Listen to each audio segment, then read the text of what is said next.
This podcast is sponsored by nobody. Hey dudes, welcome to Splat from the Past, the only 80s themed horror and sci-fi show where things can get totally radical. Now today I will be talking to a very funny stand-up comedian from Detroit who's got a really cool podcast called Classic Conversations, which I listen to weekly on YouTube. And I'm talking about Jeff Dwoskin. Jeff is a comedian from Detroit. We're going to talk about how he began in stand-up, talking about the people that he's interviewed. He's interviewed so many people I have in the world of pop culture. Everybody from Scotty Schwartz to Ted Neely to Adrienne Barbeau, Joyce Bulifant, Ileana Douglas, Butch Patrick. So many iconic people. Dee Wallace. And it's going to be a great conversation today, and I cannot wait. Also, I hope you all had a great St. Patty's Day. I certainly did, with corned beef and cabbage. It was tougher than shoe leather. We had two corned beefs. One was just tough as shoe leather. The other one was decent. Happy belated birthday, my good friend and three-time guest, Pleasant Gaiman. I love you, my wonderfully dark and twisted belly dancer. Also, rest in peace, Joe Camp, the mastermind behind the Benji franchise. I was so lucky to interview him on November 26, 2019, episode number 630. We talked over 90 minutes, and he was brilliant. I'm so sad because wholesome family entertainment will never be the same without Joe Camp. I mean, what child of this generation has seen a Benji movie? They were huge in my generation and the generation before. Rest in peace, Joe Camp. So yeah, here is my interview with Jeff Dwoskin.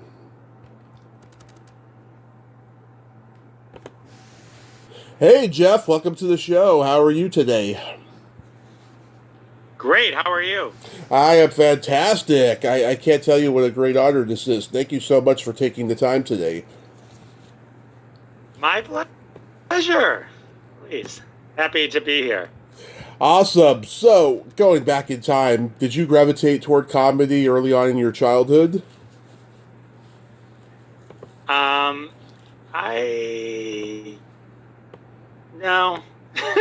mean, I always liked comedy, but I think I went through an evolution with comedy where I think I'm overly naturally sarcastic, and had to rein that in over time. And so, to make it more as a power of good for myself than to turn people off. But, but yeah, I mean, I always enjoyed comedy and, loved comedians and, liked being funny. It just took a while to kind of hone, to make it so as, people could laugh with what you're saying and not feel bad about it. Yeah, what comedians did you watch? Growing up, I was a big Steve Martin fan. I listened a lot to Rodney Dangerfield. My mom got me hooked on Joan Rivers. She was a fan of Howard Stern way, way back in the day. Yeah. Bill Cosby, asterisk. And then, those were Gary Shandling was huge. Yeah, I loved Gary Shandling. Yeah, those were some of probably the big ones. Yeah, I'm 40. I mean, I got to see that last decade of an evening at the Improv on A&E and all the very best HBO comedy specials that came out. I would perform in front of my family after dinner because there was a rule in the house. Only the adults could swear. So I had to alter whatever I copied on TV and stuff. I would watch the Rodney Dangerfield Young Comedian specials and lots of stuff like that. Yeah, those specials were amazing. Comedy Central Presents was pretty much on full rotation always, especially during college years. Comedy, all those, getting to know all those stand-ups, and then eventually getting to work with some of them, which was pretty cool, doing stand-up. So. Yeah, last week when I was talking to Christine Blackburn, I mentioned how, remember when comedians would open for singers and bands? It's like non-existent now. Yeah, I almost got to open for Rick Springfield once. Really? It didn't work out. I mean, it was just like, but it almost happened. I always thought it was interesting, the idea of a comedian opening for a singer, because people aren't there for comedy; they're there for music. I get like a musician, an up and coming musician, maybe opening for a musician. Yeah. I never understood a comedian before a musician. It just seemed like those are two different mindsets. Yeah. Well, I think you dodged the bullet. I heard Rick Springfield has a reputation. Oh, I don't. Yeah, I don't know. So Did you come from a funny family? my mom was very funny. My dad, everyone thought he was really funny. We didn't think he wasn't funny, but we just didn't find him as funny as he was a dentist, so all his patients thought he was hilarious. So I guess he had his audience and worked it well. My mom was naturally funny. Mm-hmm. Were you born and raised in Detroit? Suburb, but yeah, just outside. Was Steve Perry bullshitting when he said born and raised in South Detroit and don't stop believing? There is no literal South Detroit, but I thought so. I think we can give a musical license on that one. Yeah, it kind of rolls off the tongue, you know? Born and raised in South Detroit, even though it's not real. Then again, the song is like a fairy tale, so I guess it fits in. Do you remember the first movie you saw that had an impact on you? The very first movie that I saw, Yeah. I mean, it probably was Star Wars, to be honest with you. I saw that in the theater. I vividly remember seeing it. It was on my birthday, and I'm sure I even saw it more than once. And I remember then always seeing all the sequels and all the Indiana Jones movies. Yeah. Early on, like those are the ones that kind of really, really stick in my mind, where I can remember them as an event. Yeah, I'm a big Indiana Jones guy as well. Yeah, I grew up on Star Wars also. My brother's 9 years older than me, so I totally get it. What genres did you gravitate toward the most? Sounds like adventure stuff. I liked comedies, any of those sci-fi things. Maybe not. It's funny, like I've never seen Dune. I know everyone's talking about Dune now. It's not that I didn't want to. I just never. There's certain genres of fantasy I just never got into. But like, but yeah, I mean, sci-fi, comedies, adventure. Sylvester Stallone movies, Arnold Schwarzenegger, Rambo. Those. Yeah. All those. Just most of the Caddyshack. All the. I like most of the classics. Animal House. I do like Animal House, but I may have seen that one time. So that's one that it's funny that there's always like certain movies where someone's like, "What?" I'm like, I know. If you're a guy, that movie gets better with age. Yeah, sometimes it's interesting watching some of those. Yeah. Today, it's interesting what you could get away with back then. I know. Oh, look at Porky's or Revenge of the Nerds. Exactly. What sitcoms did you grow up watching? I think Family Ties, The Cosby Show. What else was on that string? I'm sure I watched Growing Up. Mm-hmm. Well, as a kid, I mean, I only kind of remember vaguely like Saturday morning cartoons. I remember, loving Godzilla Week when that was on the local stations, or Planet of the Apes. I loved all the Planet of the Apes movies when I was a young kid. But I'm trying to think, probably at home at Saturday nights, I probably watched Love Boat. Yeah. To this day, I'm a huge Love Boat fan. And I'm sure if you name some, I'd be like, oh yeah. Yeah, you had to watch Happy Days, Laverne and Happy Days. Shirley, Mork and Mindy, all those, all the classics. Yeah, all the Norman Lear stuff. Yeah, I mean, I don't remember if I watched. I'm sure why I remember the Jeffersons. All in the Family might have been too adult. I probably watched that later. Yeah. Um, the Jeffersons, I remember. I do remember watching Good Times. I Yeah, I mean, all the Norman Lear stuff was amazing. Yeah. I One day remember at a watching time. Maude, but yeah, definitely one day at a time, and um, yeah, I mean, those are just like, I don't think, yeah, that was just a classic time to be growing up watching TV. Barney Miller, I remember Mm-hmm. watching. What else? Hmm. Yeah.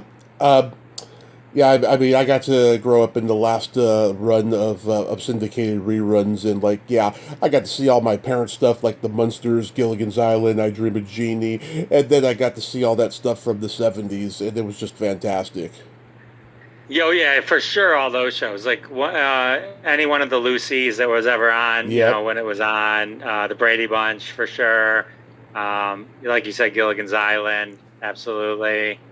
Yeah, all those, all those shows that, uh, not Land of the Lost and Yeah. Saturday Morning, but, oh my God, why am I blanking? The other one, Lost in Space. Thank you. Lost in And, Space. so all those shows, Leave It to Beaver.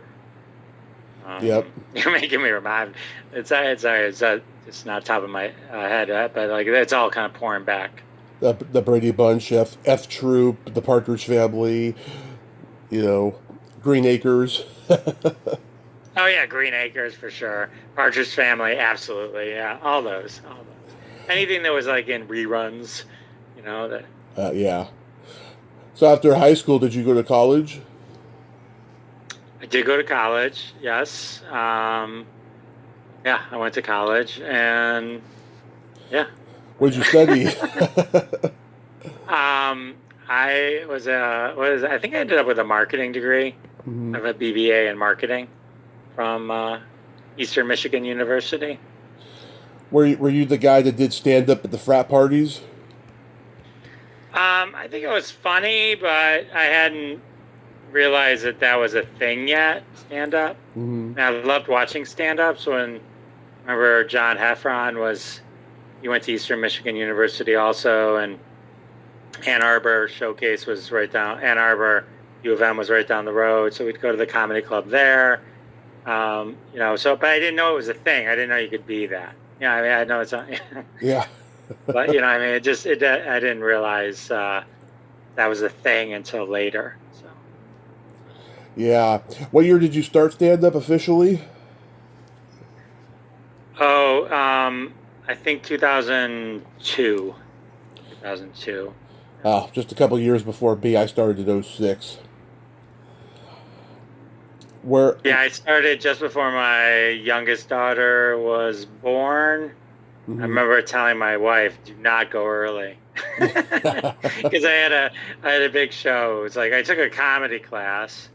It was like a writing class at Mark Ridley's Comedy Castle, Mhm. and uh, it was funny. I just actually went and saw a friend of mine do it 22 years later.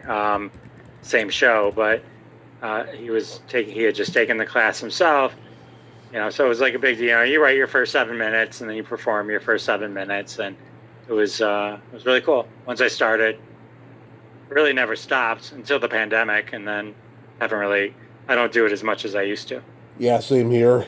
It's just, it's the market is too overcrowded now, and of course, we got the whole, political correctness thing going on in this era.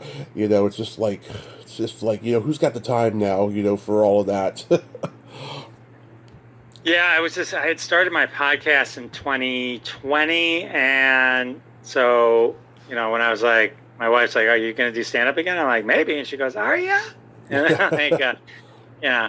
I mean, you do have way more shows than I do, and so I mean, the few that I put one out a week, but I mean, I interview more than that. But Right. like, it takes a lot of time, and so it was like to do that and comedy because it's not like I was making a boatload on comedy or anything. You know what I mean? Yeah. And like you said, like after COVID, it got really saturated, like even more than it was. all of a sudden there were so many comedians I didn't even know who they were in the area, and so it was just like, what happened? What happened was they started to bring comedians back, and I'm like, COVID's not over, folks, and I'm going back a few years now, right? Yeah. And sure enough, they, everything shut down again. It was that period where everything kind of opened up and then shut down again like 2 months later. Right. And I was like, yeah, I don't think so. And so I missed that year. And then you miss the year, and then it's kind of like, now you're behind everything. You know what I mean? Now it's like, you can't, once you break the momentum, you break the momentum. And so it's like,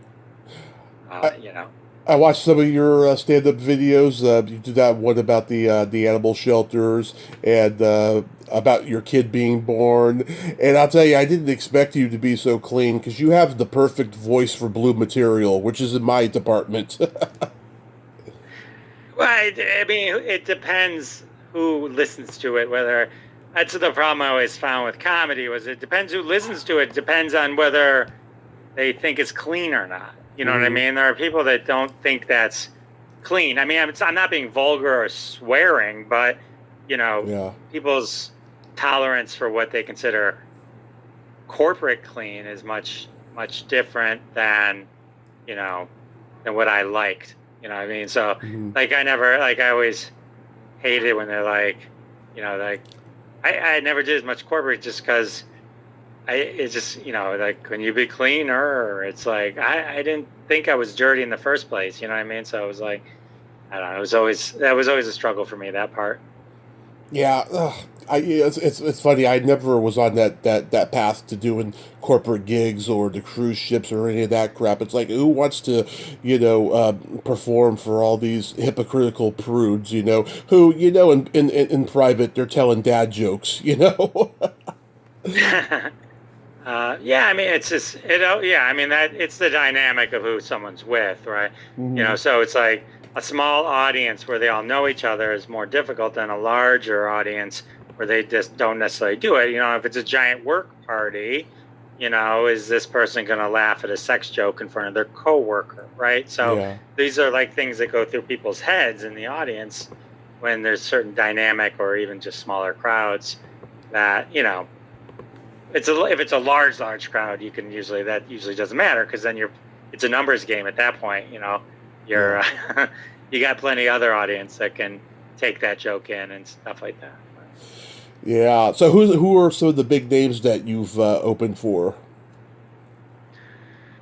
I have opened for George Wallace, Kevin Pollak, Bobby Collins, Jackie the Joke Man, Mercurio, Dave Coulier, who else? TJ Miller was fun. Jeff Ross, Gilbert Gottfried. To name a few. Yeah. I'm sure you and Coulier had that, that Detroit connection bond there. Yeah, he was cool. He was a good guy. I always wanted to he was like one of those people that I always wanted to work with, and then, so that was fun to get to meet him. And really nice guy. Yeah, I mean, I never got to open for anybody big, but I got to meet and get to know so many legends doing stand-up. I got to meet Rob Schneider, Wendy Liebman, Emo Phillips, Will Durst, who, of course, is a local in the Bay Area where I'm from, and people like that, and it's you got these pinch-me moments of like, oh my God, I watched this person on HBO back in the day. I can't believe I'm talking to him right now. Right. It's cool when you can meet people like that. It's fun. Yeah. Did you play any of the LA clubs? I never really toured that much. There was so much in Michigan that I could do. There's not as much now, but when I started, I mean, there were so many clubs. I mean, I was doing comedy somewhere at least 5 times a week. I know that's not like the New York level, but like, I mean, we just had a lot of clubs, and there were a lot of open mics and opportunities to to do stuff. So so I was fortunate in that sense. So a lot of stage time, so you can build up material and all that kind of good stuff. Yeah, I did the Ice House once for open mic. I had gone to the Comedy Store and the Improv and trying to get stage time. I didn't know how the system worked yet and how competitive it is and stuff to get on. So when I go to the Ice House, I put my name in the bucket 3 times without the guy knowing, and then it didn't matter because then the host was asked me who I was and what I did for a living. I said I'm a comic and stuff, and then after he introduced the first comic, he says to me, he's like, "Since you're in town, I'll get you on." I'm like, "Yes!" I didn't have to put my name in there 3 times. It's cool. That's awesome, though. Yeah, I never did anything in California. I did one time in New York at this bar. That was fun. But yeah, most of the stuff I've done in Michigan or Canada, Windsor, there was a lot of comedy in Windsor. Have you got the Yuck Yucks? When it was in Windsor, yes. We used to do Yuck Yucks a lot when it was in Windsor. Because that's just on the other side of the border of Detroit, which was nice. So, but then they ended up either closing that one or whatever happened to it. But they ended up moving that out. Yeah, God, Jim Carrey got to start there, and Maurice LaMarche, and God, so many people from Canada. Wayne Fleming. Yeah, that place has history. Yeah, yeah, for sure. We used to do a place called Leo's Comedy Corner as well. So it was either that or Yuck Yucks. And it's funny you mentioned Jim Carrey. Jim Carrey played Leo's Comedy Corner. He's got a picture. He slept on Leo's floor, way before he was anyone. Yeah. That's so awesome. So what's the genesis of Classic Conversations? Because at first it was live from Detroit, the Jeff Dwoskin show, right? Yeah, it was. Originally, it was the Jeff Dwoskin show, and then someone's like, well, in the evolution of, what can you tell more from the name or something like that. So I did the Jeff Dwoskin comedy show, to give an idea that it was humorous, and then it was live from Detroit, the Jeff Dwoskin show, kind of give it a feel for, it's a humorous show, but none of those really. And then when I was with this podcast network, and they couldn't sell my show because they're like, is it only about Detroit? No. Is it live? No. Who's Jeff Dwoskin? Okay, fine. I'll change the name of the show. and so the show's never changed. I mean, what the show was never changed, but then I just sat down. I just started writing words down. We did an exercise, and we came up with Classic Conversations, because that's really what it was. It was just me talking to it's a pop culture nostalgia show. I just talked to TV and film actors and comedians, and just about their careers and stuff. So Classic Conversations seemed to be a good fit. I like that one. And so it's been a while. I try and think back, but then I try not to think back because time's a bitch when you realize that was how many years ago. Yeah. And so I made that change. I think it was helpful. And then I redid the art, and then it stuck. I like it. I still like it. Who came up with that little theme song music? It reminds me so much of Sex and the City. Oh, the intro? Yeah. I got someone on Fiverr that did that, and then I think my friend Fred found that music. It's like jazzy lounge music or something. Yeah. And so we had one of those things where you can get a license for it or whatever. And so it's cool. I mean, it's memorable. I always know, when it's gonna come up. As soon as I make that click. Yeah, I'm sure with your with the podcast, it used to be in the beginning when it was the Jeff Dwoskin show. I would do the interviews, and I get to the interview about 7 minutes in because I felt like I had to do stuff myself. Yeah. I had social media tips because originally it was going to be a social media podcast before I changed it, but I was still into that. and I'd make a fake commercial and like all that kind of stuff, and so I realized, you look at your numbers, whatever, Yeah. and it's like, there'd be a drop off, or I found anyway. So eventually, the advice I got and I took was I got rid of all of it, and I just get to the interview now within like a minute and a half, and that minute and a half is just the intro and me talking about who the guest is going to be, and like a little bit about the one before, and it was amazing because my listen through rates just went way higher when there wasn't all the bullshit in front of it. So that's the only other change besides the name. If you were to go back and listen to older shows, there would be more stuff up front. But it was also easier than to produce it, make them, and kick them out every week. Mm-hmm. Yeah, my intros used to be 10 minutes long because my interviews were so short in the beginning. But then once I became more long form, I started doing minute-long intros. Now I do 2 to 3 minutes max because the world is getting crazier. Something on the news is happening or somebody's dying and I have to comment on it now. I just can't avoid it, So that's what I do now and stuff. But yeah, I mean, I can't remember whose interview I heard first, but like 2 years ago, yeah, I heard the show for the first time and I thought, this guy has a perfect radio voice. It's almost like sports commentary. Thank you. Absolutely. You got a perfect radio voice and stuff, but you never did radio.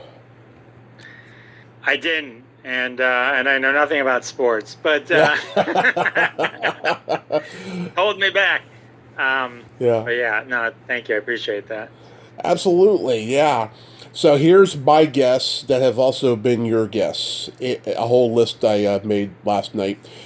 Larry Hankin, Bruce Valanche, Suze Lanier, Bob Zaney, Billy Van Zant, Scotty Schwartz, Johnny Iman, Ted Neely, Burt Ward, Jack O'Halloran, Ed Asner, Joe Alves, Steve Stoliar, Catherine Mary Stewart, love her, Rich Scheidner, Dee Dee Pfeiffer, Christine Blackburn, Ron James, Nicholas Hammond, Dee Wallace, Tammy Pescatelli, Marion Ross, Jeff East, Stuart Pankin, Kathy Ladman, Gary Kroger, Robbie Rist, Sharon Gless, Mindy Sterling, John and Lori Provost, two very good friends of mine, Hank Garrett, Adrian Barbeau, Joyce Bulifant, Lydia Cornell, Fritz and Wheezy, Jan Karam, Park Overall, Eric Roberts, Wesley Ure, Butch Patrick, Steve Middleman. I got John DeBellis coming on this week, Eliana Douglas, and Johnny Whitaker. We're impressive, aren't we? We are, we liked all the same stuff, growing up and all of that. I mean, God, it's just been a wild era, in podcasting, getting all these people, Did you find early on that you knew how to interview well, or did you evolve over time, you feel? I think I got better over time. I think you have to, right? I mean, it's like that was just. I think the one thing I didn't do as much in the beginning is I didn't do as much preparation. In the beginning, though, my thinking was I was going to do short interviews. I wanted to do a short podcast so people would listen to the whole thing. And I got away from that pretty quick after I talked to Larry Hankin, and it was early on. He almost laughed at me. I'm like, how long is the interview? I'm like, I don't know, 15 minutes? He's like, no. Yeah.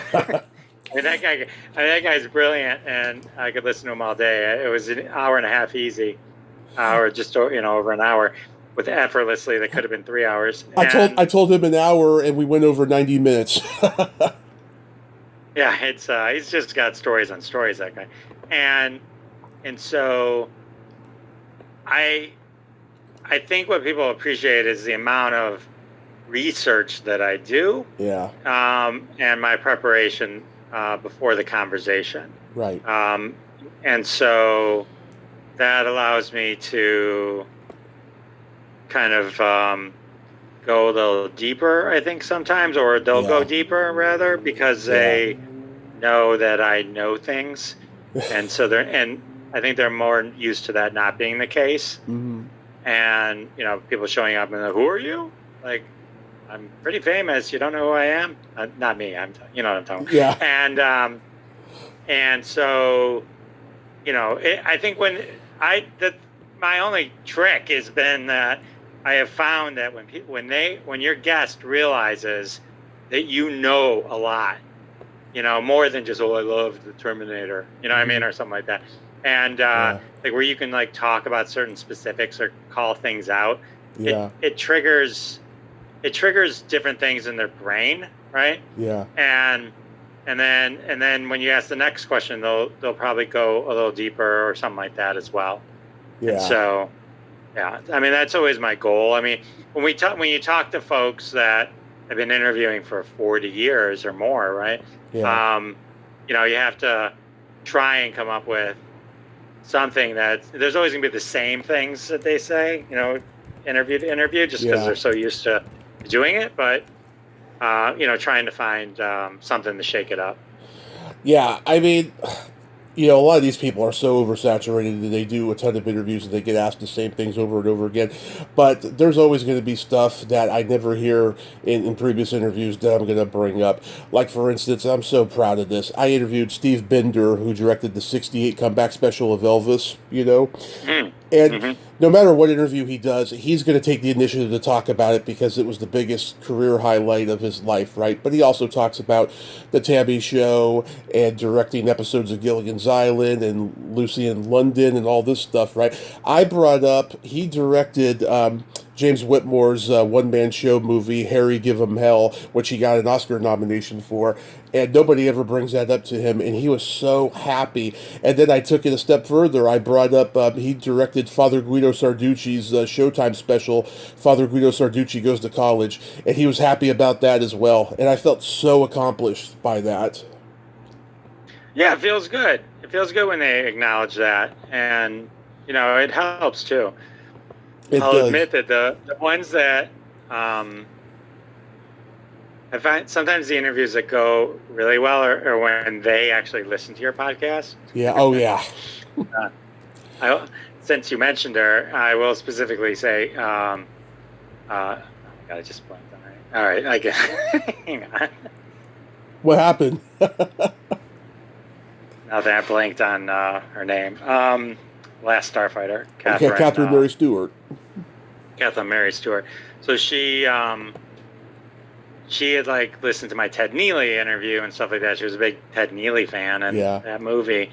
And so, but it's like it's different when people go, "Oh, I listen to your podcast." Mm-hmm. I'm like, "Oh, okay."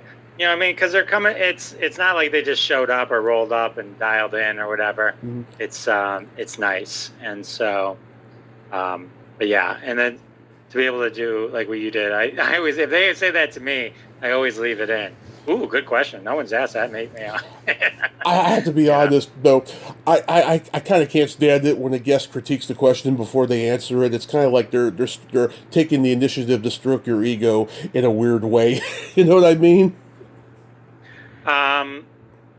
Yeah, I do know what you mean, and sometimes I edit that out. Yeah. Like if somebody, it's my show. I can do, so if I go, hey, Tommy, blah, blah, blah, and you go, I get asked that question a lot. And then they answer it, I will take that out. And it's like, I don't need everyone else to know that. Yeah. I wouldn't do that to you, though. Because I know what it's like, though. But yeah, it's just like I don't know. Like I won't name names, but there was this one guy who was a kid actor in the '70s, and he does this in a lot of interviews. He hasn't been on your show yet. He's always doing that ego stroking of like, good question, you are good, and it's just like, come on, man, just answer the question, tell your story. You know what I mean? Yeah, I try to make it like a conversation. It's like I'm not a Q&A guy. Yeah. And so, I always I always think it's funny when people ask, "Hey, I'm interviewing this person tomorrow. Send me any questions." Because they're never good questions, you know.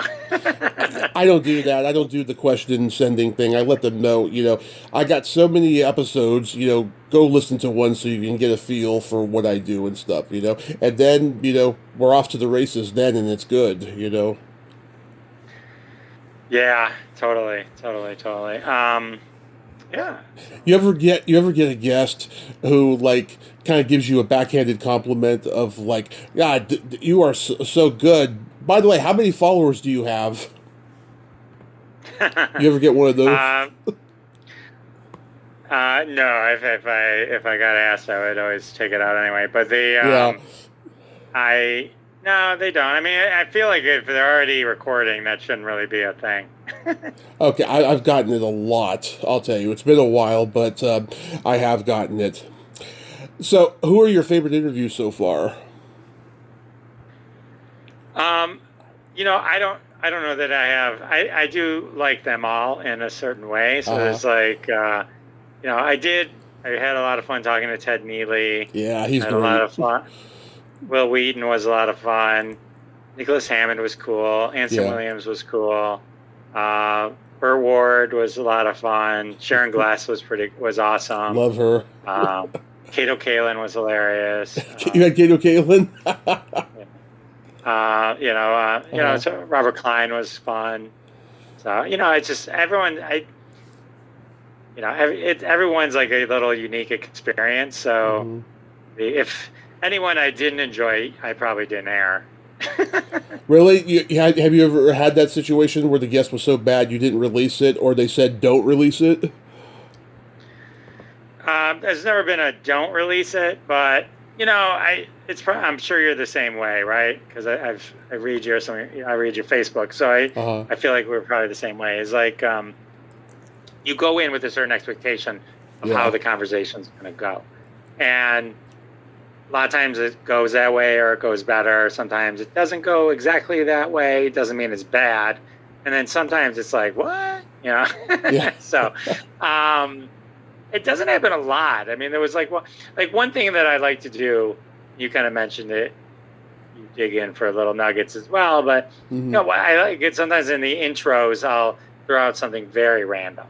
And it's meant to like just start the conversation differently than they'd probably be used to, and usually it's like it's an enjoyable moment, just because it's like you said earlier, it's like it never comes up, but one person like took that really, really wrong, badly, and it was just like, and it just threw me for the rest of the interview. It threw the whole interview. The whole vibe was so.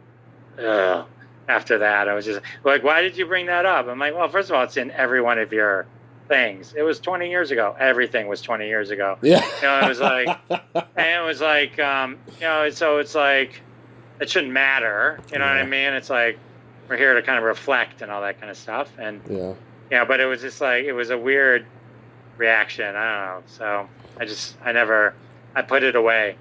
Like, I don't know how I don't know how quickly you get your interviews out, but like, I don't get mine out usually that quick.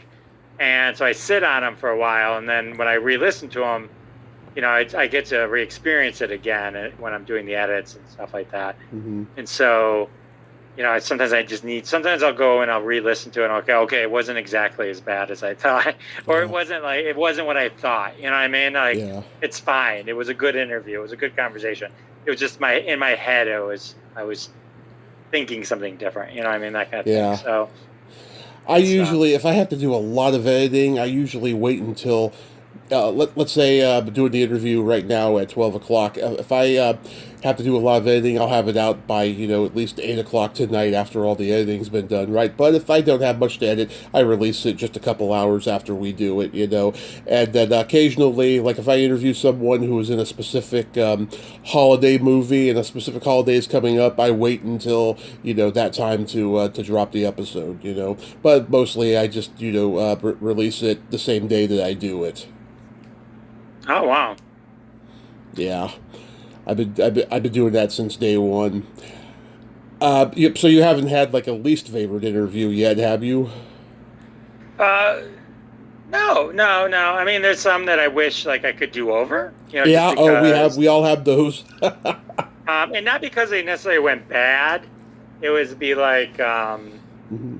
you know, like I love my conversation with John Glazer, but I hadn't watched Parks and Rec yet. Oh, And then I watched the whole thing. I was like, oh God, I'd love to talk to him now as well. You know what I mean? Like, because that would have been a whole deeper thing that I could have gone into, other than scraping clips, because I hadn't watched the show yet.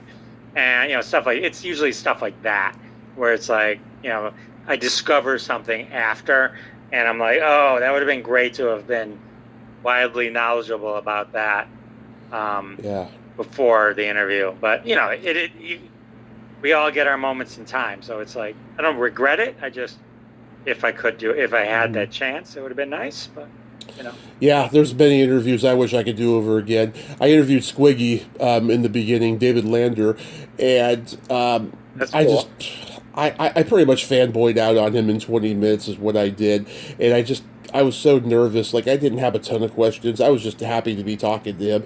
But, like, in hindsight, I wish, I could have had a lot more questions and a lot more preparation for it. But it was okay the way it turned out overall, I mean, he told me, he confirmed a story that I had always heard.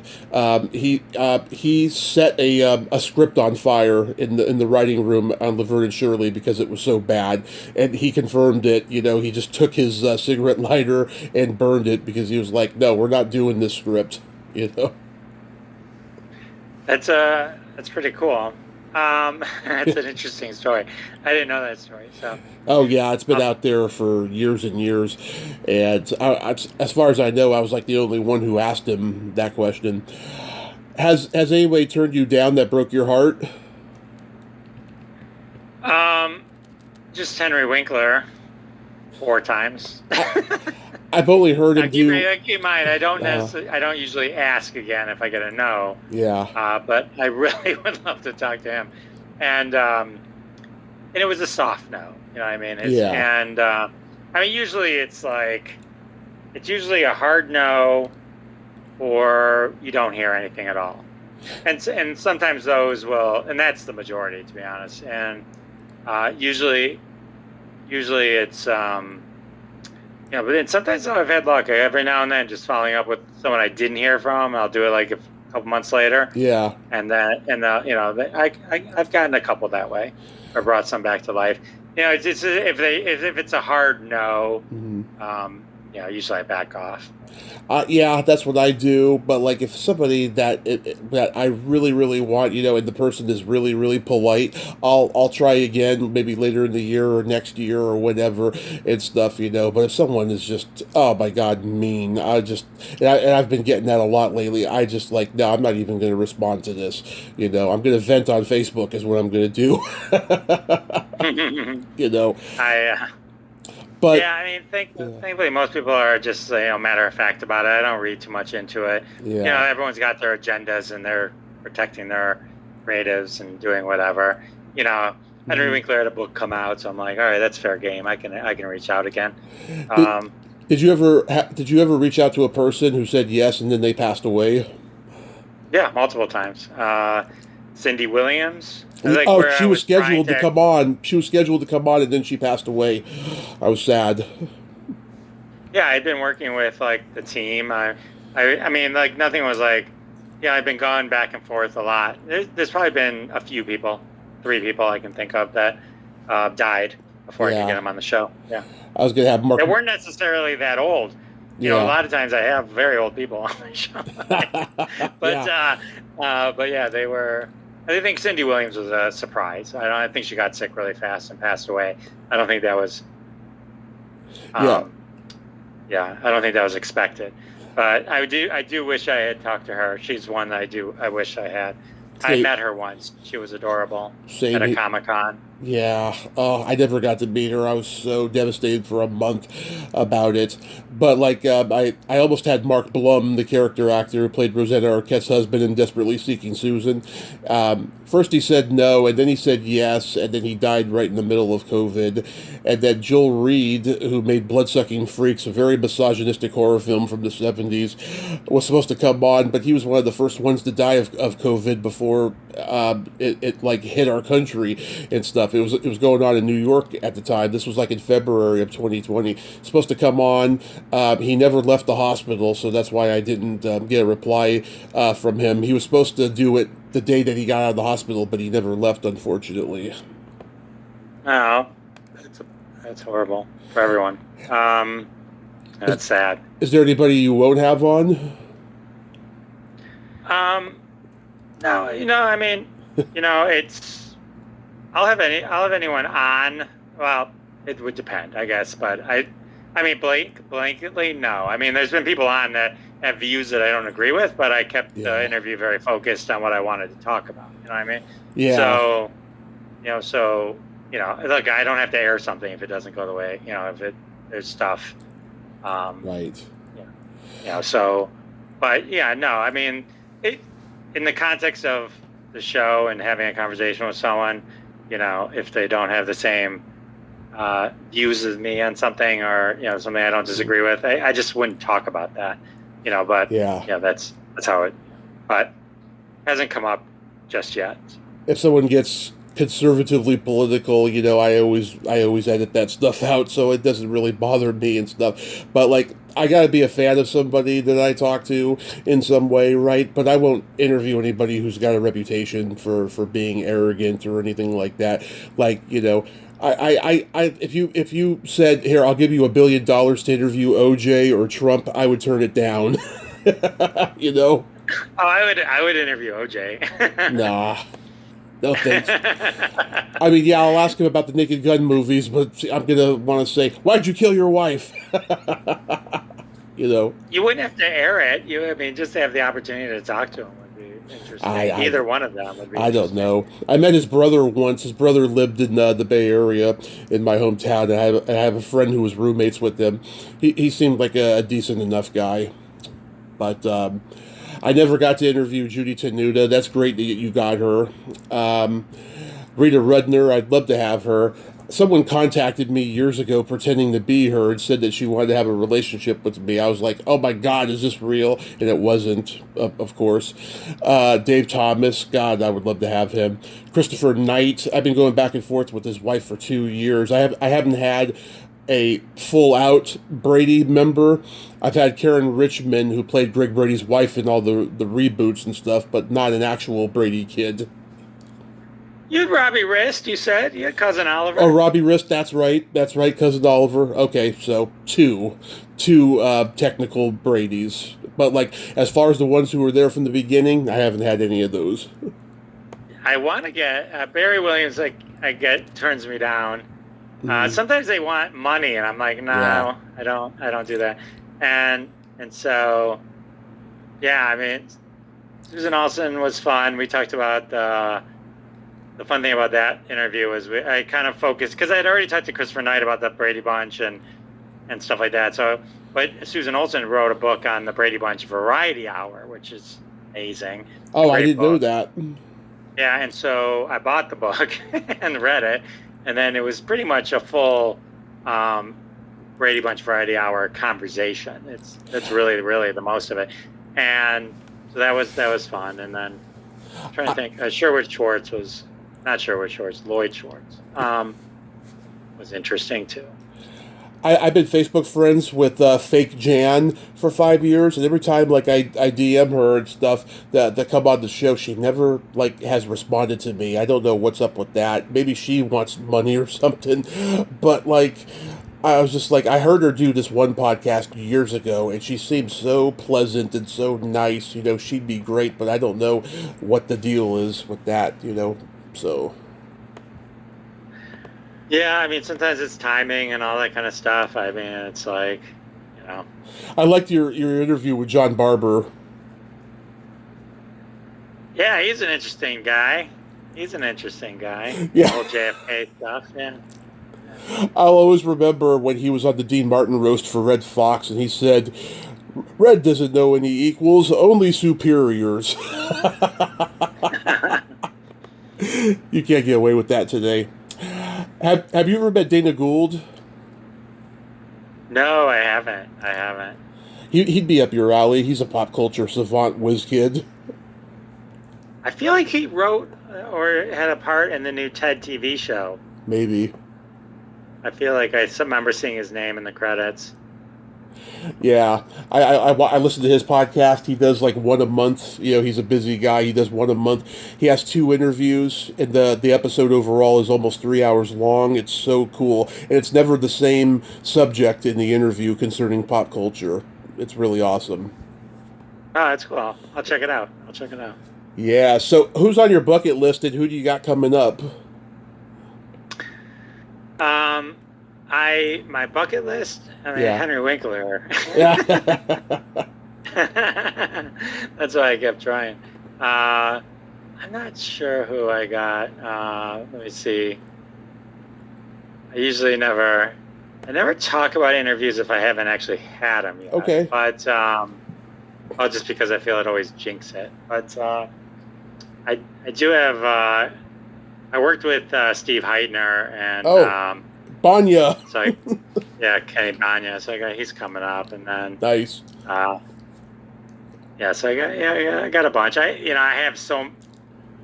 have so many interviews recorded. So it's like I never know. Like it's hard for me to say who because I might then just decide, okay, that's not coming out for another month. You know what I mean? Yeah. So I keep interviewing, but I could go a year right now. Johnny Whitaker, I think I did in October, that kind of thing. So, yeah.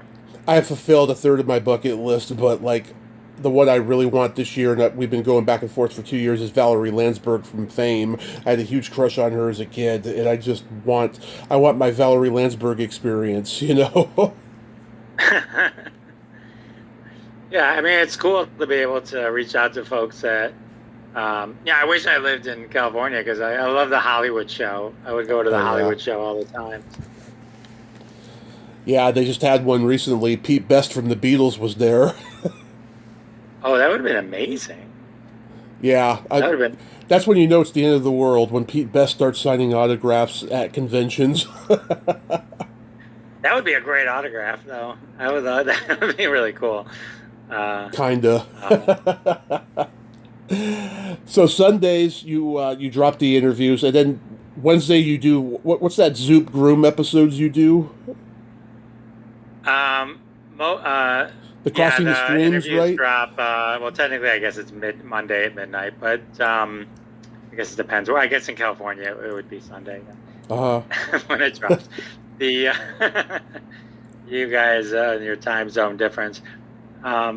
On Wednesdays, we have a live show called Crossing the Streams. Right. That we do almost every Wednesday, and we just talk about TV shows and movies to binge and stuff like that. Fantastic. Jeff, thank you so much for coming on today, man. And like I said, I love the show, and I'll continue listening. I'm so glad that you got Banya coming up. I'm going to be looking forward to that one. Cool. I'll make sure that it gets out sooner than later, since I know I got one listener at least, and you check it out. My pleasure. You have such a great day, man, and be safe. You too. Thanks, Tommy. Thank you, Jeff. Bye-bye. Well, there you have it. Jeff Dwoskin. Ain't he a cool dude? What a nice guy, huh? And he's got a great show, Classic Conversations. Check it out every Sunday night. It is really awesome. With that radio voice of his, and just rubbing shoulders with mutual guests, and hopefully someday guests of Splat from the past. It is awesome. One of the most awesome pop culture podcasts. Well, until next time, this is Tommy Throwback Kovac saying there's no shame in living in the past, because the present sucks. Later, dudes!